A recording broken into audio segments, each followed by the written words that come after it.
Praise the lord. యేసు రక్తమే జయము. మన రక్షకుడు మన విమోచకుడు అయిన యేసుక్రీస్తు పరిశుద్ధ నామములో అందరికీ వందనాలు. చిన్న ప్రార్థన ద్వారా ఉదయకాల వాక్యధ్యానం చేసుకుందాము. పరిశుద్ధుడ మహాకరుడు అయిన దేవ యేసయ్య, సర్వాధికారినైనా మీకే వేలాది వందనములు, కృతజ్ఞత, స్తుతి, స్తోత్రం చెల్లించుకుంటున్నాను. దేవ ఉదయకాలం ప్రభు వాక్యభాగం ధ్యానిస్తుండగా వాక్యభాగం మాకు అర్థమాకు సహాయం చేసి మీ కృపలో బలపరిచి మీకు మాదిరిగా మమ్మల్ని నడిపించమని చిన్న ప్రార్థన యేసుక్రీస్తు పరిశుద్ధ నామములో అడిగి వేడుకుంటున్నాను తండ్రి. Amen amen. కీర్తన గ్రంథం 80వ అధ్యాయం 18వ వచనము.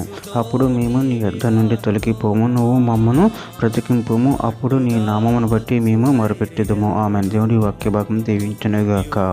ప్రభునందు ప్రియులారా, ఇక్కడ వాక్య భాగంలో గమనించినట్లయితే, అప్పుడు మేము నీ యొద్ద నుండి తొలగిపోము, నువ్వు మమ్మను బ్రతికింపుము, అప్పుడు నీ నామమును బట్టి మేము మొరపెట్టుదుము. అదేవిధంగా వాక్య భాగంలో గమనించినట్లయితే కీర్తన గ్రంథం 79వ అధ్యాయం 13వ వచనం.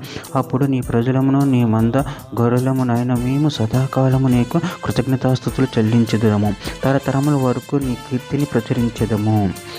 హెబ్రీయులకు రాసిన పత్రిక 10వ అధ్యాయం 38-39 వచనం. నా ఎదుట నీతిమంతుడైన వాడు విశ్వాస మూలంగా జీవించును కానీ అతడు వెనక తీసిన ఎడల అతని యందు నా ఆత్మకు సంతోషం ఉండదు. అయితే మనము నశించుటకు వెనక తీయవారము కాము కానీ ఆత్మను రక్షించుకున్నట్టుకు విశ్వాసం గల వారమై ఉన్నాము. కీర్తన గ్రంథం 119వ అధ్యాయం 25వ వచనం. నా ప్రాణం మంటిని హత్తుకొనుచున్నది, నీ వాక్యం చేత నన్ను బ్రతికింపుము. కీర్తన గ్రంథం 119వ అధ్యాయం 37వ వచనం. వ్యర్థమైన వాటిని చూడకుండా నా కన్నులు త్రిప్పివేయుము, నీ మార్గంలో నడుచుకున్నట్టుకు నన్ను బ్రతికింపుము. కీర్తన గ్రంథం 119వ అధ్యాయం 40వ వచనం. నీ ఉపదేశం నాకు అధిక ప్రియములు, నీతిని బట్టి నన్ను బ్రతికింపుము. పరమగీతం 1వ అధ్యాయం 4వ వచనం.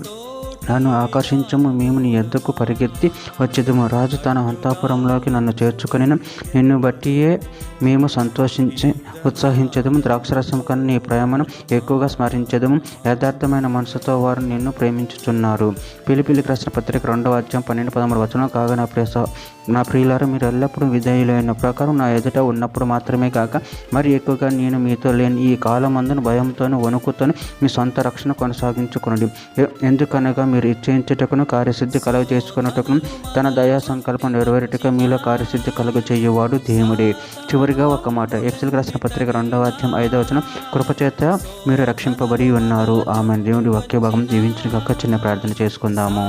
పరిశుద్ధుడ మహాగణుడు అనే దేవ యేసయ్యా, మీరు ఇచ్చిన వాక్యదాన్ని ప్రభావం కృతజ్ఞత చెల్లించుకుంటూ, నాయన మీరు కృపచేతలను మమ్మల్ని రక్షించి ఉన్నారు ప్రభావం, దాన్ని బట్టి ప్రభావం కృతజ్ఞత చెల్లించుకుంటూ నిరంతరం మీ ప్రేమ కృప మమ్మల్ని కాపాడమని చిన్న ప్రార్థన యేసు నామములో అడిగి వేడుకుంటున్నాను తండ్రి. Amen amen.